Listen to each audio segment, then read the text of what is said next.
রিমোটে press করলে সেক্ষেত্রে যে আনলক হয়ে যাবে, রিমোট থেকে যে আনলক হয়ে গেছে। রিমোট কি চেপে ধরতে এটা লাগালে অটোমেটিক লক হয়ে যাবে, অটো লক হয়ে গেছে। এই বাইরে থেকে খুলবে না, এই যে লক অবস্থা আছে। আপনি ফিঙ্গার দেন, ফিঙ্গার দিলে খুলে যাবে স্যার। ফিঙ্গারটি আনলক করেন, দেন অসুবিধা নেই। হ্যাঁ হ্যাঁ, আনলক হয়েছে, হ্যান্ডেলটা চাপ দেন, ফিঙ্গারপ্রিন্টটা আনলক হয়েছে স্যার। চাবিটা ঢুকে আপনার চাবি দিয়ে আনলক করতে হবে। এই চাবি দিয়ে চাপ দিলাম, চাবিতে আনলক। আচ্ছা,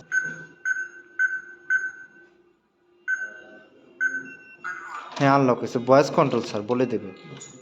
আনলক হয়েছে স্যার। হ্যাঁ রিমোটটা আনলক হয়েছে স্যার, রিমোট প্রেস করছেন, আনলক হয়েছে স্যার। এই যে ক্লিক করলাম, ক্লিক করে এই যে কনফার্ম করে দিলাম, ওই যে সরাসরি যে আনলক হয়ে গেছে, অ্যাপস থেকে সরাসরি আনলক স্যার। আইসি কার্ড দিয়ে আনলক।